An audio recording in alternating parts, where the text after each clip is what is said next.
Bismillahirrahmanirrahim. Ramadan 2026 tidak akan menjadi bulan yang berlalu begitu saja dalam keheningan yang sia-sia. Tahun ini, Anda akan mendengar sebuah kisah yang melampaui waktu. Kisah tentang nafs atau nafsu, tentang percakapan fundamental yang terlupakan antara jiwa manusia dengan Allah sesaat setelah ia diciptakan. Rahasia-rahasia terdalam Ramadan akan terungkap satu persatu di bulan yang penuh kemuliaan ini. Sebuah masa di mana dimensi spiritual mendominasi dimensi fisik. Saat setan-setan dibelenggu dalam rantai kehinaan, pintu-pintu neraka dikunci rapat, dan gerbang-gerbang surga dibuka lebar hingga aromanya tercium oleh mereka yang rindu. Pergerakan yang sangat tidak biasa juga akan terjadi di hamparan langit dan di dalam palung jiwa Anda saat Anda mulai memahami rahasia di balik penciptaan puasa. Insya Allah, setiap detik rasa lapar akan membawa jiwa Anda selangkah lebih dekat dengan Robnya. Video ini adalah sebuah ajakan untuk terbangun sebelum kematian menjemput. Mengapa Allah Azza wa Jalla, Sang Pencipta yang Maha Pengasih, menginginkan hamba-hambanya merasa lapar dan dahaga? Kita dapat membedah rahasia besar ini melalui sebuah kisah kuno yang sangat berkuasa. Dikatakan bahwa ketika Allah menciptakan nafsu, Dia mengajukan pertanyaan eksistensial pertama, "Siapa aku dan siapa kamu?" Nafsu itu berhenti sejenak, namun ia tidak menunjukkan keraguan sedikitpun. Dengan penuh kesombongan, ia menjawab, "Engkau adalah engkau dan aku adalah aku." Ada sebuah pemberontakan yang nyata dalam jawaban singkat tersebut. Nafsu itu seolah memproklamirkan independensinya. Ia merasa setara dalam eksistensi, merasa sebagai entitas yang mandiri dan tidak membutuhkan ketergantungan. Akibat kesombongan yang melampaui batas ini, nafsu dilemparkan ke dalam api neraka yang paling panas. Api mengepungnya dari segala penjuru, membakarnya hingga hitam pekat dan memecahkannya menjadi kepingan-kepingan penderitaan. Waktu berlalu dalam ukuran keabadian yang tidak diketahui manusia, mungkin ribuan tahun. Lalu suara yang sama kembali bertanya, "Siapa aku dan siapa kamu?" Ajaibnya, nafsu itu keluar dari api dan tetap berdiri tegak dengan keangkuhan yang sama, menjawab, "Aku adalah aku, engkau adalah engkau." Api neraka ternyata hanya menyiksa fisiknya, namun tidak mampu menyentuh akar kesombongannya. Hingga akhirnya cara penanganannya berubah. Kali ini tidak ada lagi kobaran api atau siksaan fisik luar. Kali ini nafsu dibiarkan dalam kondisi lapar yang amat sangat. Hari demi hari berlalu tanpa setetes air atau sebutir makanan. Kekuatannya menguap, harga dirinya runtuh secara perlahan, dan kepercayaan dirinya yang dulu meluap kini terguncang hebat. Sesuatu yang dulu ia banggakan sebagai aku kini menjadi layu dan tidak berdaya. Saat suara agung itu kembali bertanya, "Siapa aku dan siapa kamu?" Nafsu itu tidak lagi menantang. Dengan suara yang gemetar dan penuh kepasrahan, ia menjawab, "Engkau adalah Robku yang maha perkasa, dan aku adalah hambamu yang sangat lemah." Pada titik itulah, benteng kesombongan nafsu hancur berkeping-keping. Pesan kesembunyi dari kisah ini sangatlah dalam.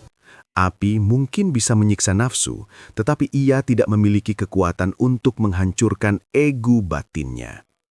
Hanya rasa lapar yang memiliki kemampuan unik untuk membuat nafsu merasa kecil dan membawanya pada penyerahan diri yang tulus. Inilah mengapa dalam tradisi tasawuf sering ditekankan bahwa nafsu tidak akan pernah tunduk dengan hukuman luar, melainkan hanya dengan kesadaran akan kelemahan internalnya, dan puncak dari kelemahan itu adalah rasa lapar. Puasa, dengan demikian, adalah senjata paling mematikan untuk mematahkan dominasi ego yang seringkali menjadi penghalang terbesar antara manusia dengan Tuhannya. Di balik ritual puasa, terdapat makna yang jauh melampaui sekadar menahan lapar dari fajar hingga senja. Ramadan dirancang untuk mendisiplinkan baik si lemah maupun si kuat.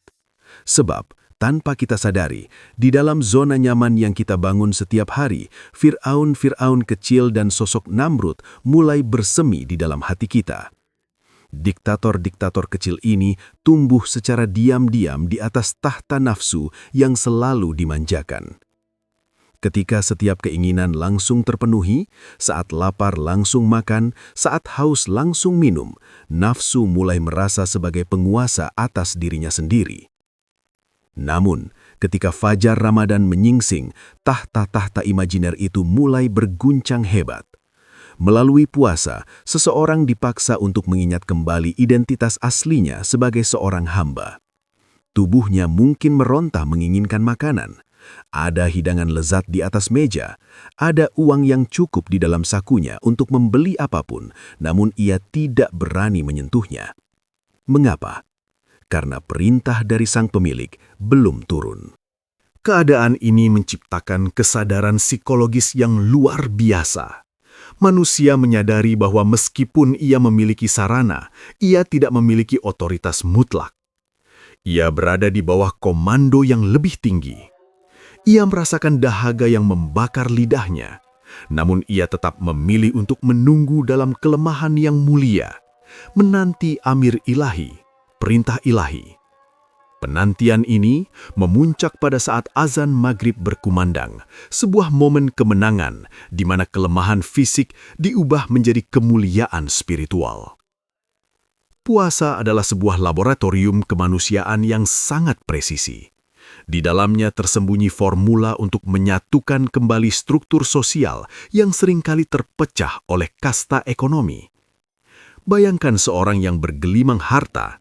Secara kognitif, ia mungkin tahu bahwa orang miskin itu sering kelaparan, namun ia tidak pernah benar-benar mengetahui rasa lapar itu di dalam saraf dan tulang-tulangnya.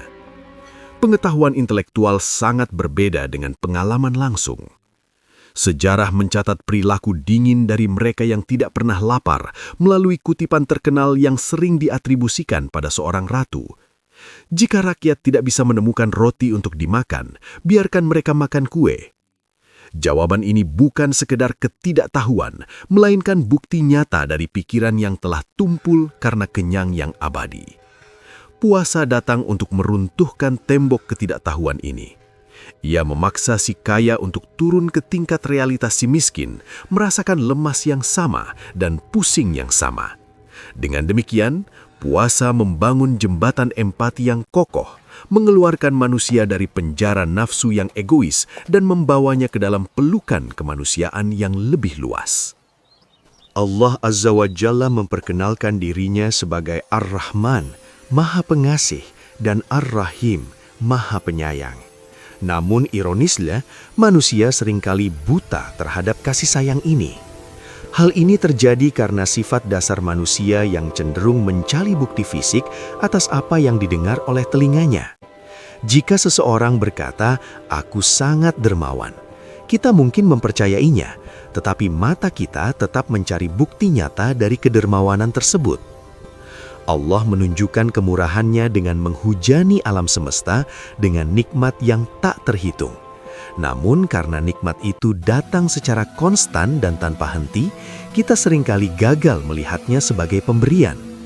Sesuatu yang selalu tersedia akan dianggap sebagai hal yang lumrah atau taken for granted. Berkah Allah ibarat oksigen, ia begitu melimpah sehingga kita lupa untuk bersyukur sampai kita mulai merasa sesak. Hati manusia menjadi tumpul dan mata menjadi terbiasa dengan keajaiban. Bayangkan sebuah dispenser air yang selalu penuh di sebuah kantor. Orang yang meminumnya mungkin tidak akan pernah terpikir untuk berterima kasih karena air itu memang seharusnya ada di sana. Namun bayangkan orang yang sama tersesat di telah padang pasir yang membara, di mana lidahnya telah menempel pada langit-langit mulut karena dehidrasi ekstrim. Pada saat itu, satu teguk air tawar akan terasa lebih berharga daripada segunung emas. Airnya secara kimiawi tetap sama, namun kondisi ketiadaan telah mengubah nilai air tersebut menjadi sesuatu yang suci. Di bulan Ramadan, Allah sengaja mengunci pintu perut kita sementara waktu agar ketiadaan dapat mulai berbicara. Melalui ketiadaan makanan, kita belajar kembali menghargai nilai dari setiap butir nasi yang ada. Ramadan bertindak sebagai sistem pengingat yang mengaktifkan kembali mesin syukur di dalam hati. Tanpa syukur, tidak ada bekal untuk akhirat, karena syukur adalah bahan bakar utama bagi perjalanan jiwa setelah kematian. Puasa mengoreksi disorientasi kita. Saat meja penuh makanan namun kita tidak boleh menyentuhnya, kita dipaksa mengakui bahwa ada Tuan lain yang memiliki segalanya, dan kita hanyalah tamu yang menunggu izin. Selama bulan suci ini, terjadi aktivitas luar biasa di dimensi spiritual yang tidak terlihat oleh mata kasar kita. Di awal malam Ramadan, Allah memanggil malaikat Ridwan, sang pemimpin penjaga surga yang penuh dengan kesetiaan. Ridwan menjawab dengan penuh takzim, "Labaik, hambamu siap melayanimu ya Rab." Allah kemudian memberikan perintah yang menggemparkan alam malakut. "Siapkanlah, hiasilah, dan percantiklah surgaku. Bukalah semua pintunya lebar-lebar bagi mereka yang menjalankan puasa dari umat kekasihku, Muhammad. Jangan biarkan satu pun pintu tertutup hingga fajar Syawal menyingsing." Mendengar hal ini, hati Ridwan dan seluruh penghuni surga dipenuhi sukacita. Mereka bekerja tanpa lelah menciptakan suasana yang paling indah bagi tamu-tamu Allah. Tak hanya itu, Allah juga memanggil malaikat Malik, penjaga neraka yang tegas. Allah memberikan perintah yang sebaliknya. "Tutup rapat-rapat pintu nerakaku bagi mereka yang berpuasa dari umat Muhammad. Jangan biarkan satu pun dari mereka masuk ke dalamnya selama bulan kemuliaan ini." Perintah ini adalah bentuk perlindungan total bagi mereka yang tulus dalam ibadahnya. Kemudian, Allah memanggil malaikat Jibril, Gabriel, pemimpin para malaikat. Allah memerintahkannya untuk turun ke bumi, membawa rantai-rantai cahaya untuk membelenggu setan-setan yang paling sombong dan membangkang. Tujuannya adalah agar mereka tidak bisa mengganggu kehusyukan ibadah, saat-saat sahur, dan momen suci iftar umat Islam. Jibril segera turun dengan kekuatan penuh, memastikan bahwa atmosfer bumi dipenuhi dengan kedamaian dan ketenangan yang tidak ada di bulan-bulan lainnya. Sepanjang Ramadan, Allah terus-menerus mencurahkan rahmat-Nya dalam volume yang tak terbayangkan. Setiap hari, ribuan hambanya dibebaskan dari daftar penghuni neraka. Malaikat-malaikat di setiap lapisan langit yang sayapnya membentang dari timur ke barat, dihiasi permata dan zamrud, tak henti-hentinya berseru, "Apakah ada yang ingin bertaubat?" Pintu taubat terbuka lebar. Apakah ada yang memiliki permohonan? Allah Maha mengabulkan. Apakah ada yang merasa dizolimi? Allah adalah penolongmu. Puncaknya terjadi pada Lailat Al-Qadar, di mana Jibril turun bersama gelombang besar malaikat agung untuk memberikan salam kedamaian dan mengaminkan setiap doa hamba-hambanya hingga terbit fajar. Meja iftar yang tertata rapi bukan sekadar tempat untuk memuaskan rasa lapar. Ia adalah sebuah altar pendidikan karakter. Bayangkan suasananya. Aroma masakan memenuhi ruangan. Segelas air dingin yang berkeringat menggoda tenggorokan, dan waktu hanya menyisakan 5 menit lagi. Orang tersebut sangat lapar. Sarana untuk makan tersedia. Tidak ada yang melarangnya secara fisik, namun ia tetap diam membeku. Inilah demonstrasi ketaatan yang paling murni. Adegan ini mengajarkan kita sebuah kebenaran fundamental. Meja ini, makanan ini, dan hidup ini bukan milikku. Dalam interaksi sosial biasa, kita menunggu izin tuan rumah untuk mulai makan sebagai bentuk kesopanan. Namun, di bulan Ramadan, bahkan jika tuan rumah bumi, ayah, ibu, atau pemilik restoran berkata, "Silakan makan," kita tetap menahan diri. Mengapa? Karena ada otoritas yang jauh melampaui segala otoritas duniawi.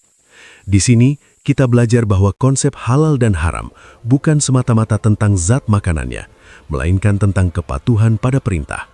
Roti dan air tetaplah halal secara zat, namun di waktu tertentu, ia menjadi terlarang karena perintahnya.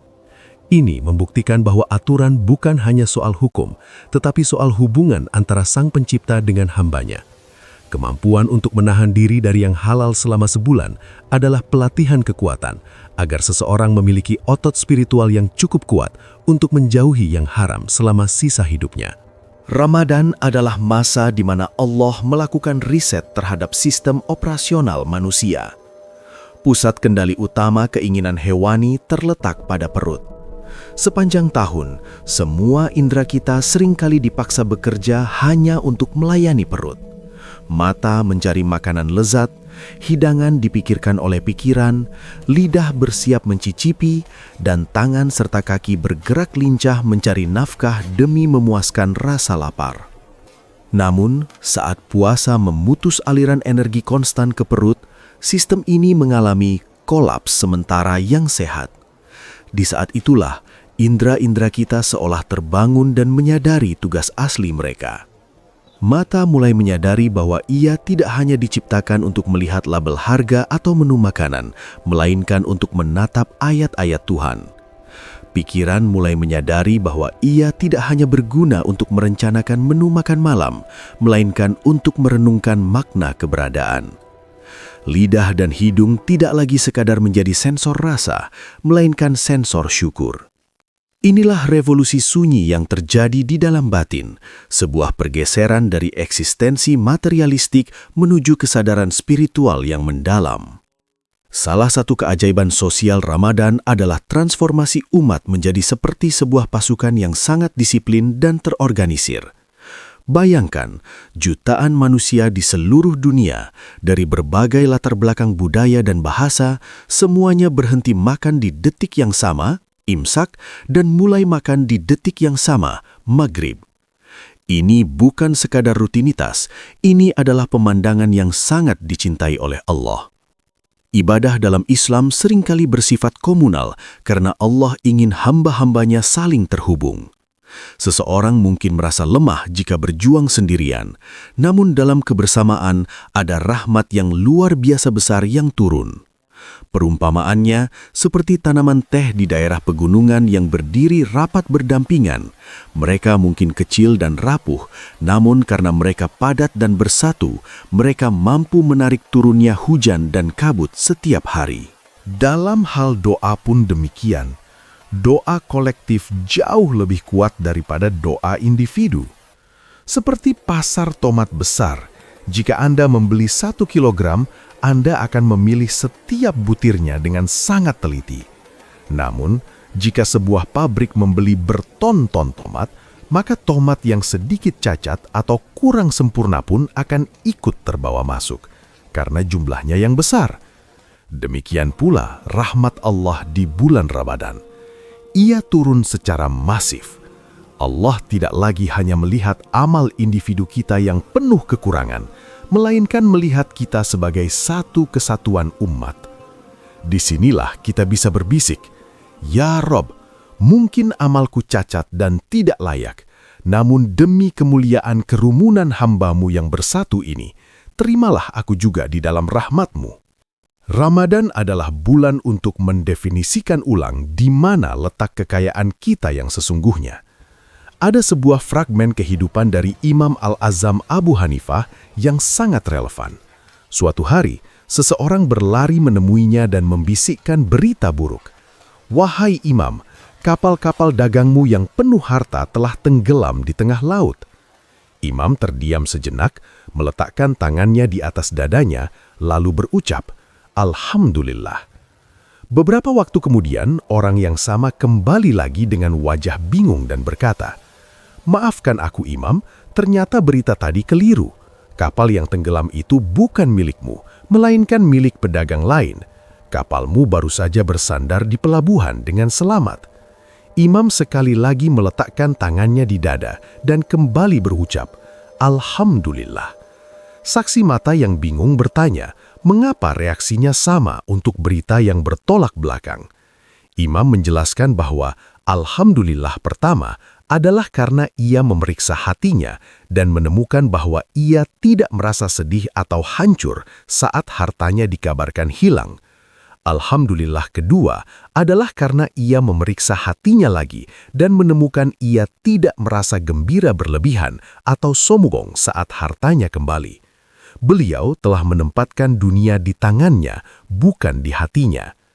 Analogi sederhananya, bagi seorang pengusaha raksasa, kerugian di sebuah toko kecil di desa tidak akan membuatnya guncang karena ia memiliki modal besar di tempat lain.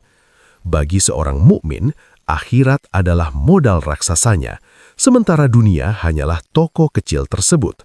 Ramadan melatih kita agar hati kita tidak gemetar saat dunia pergi dan tidak mabuk saat dunia datang.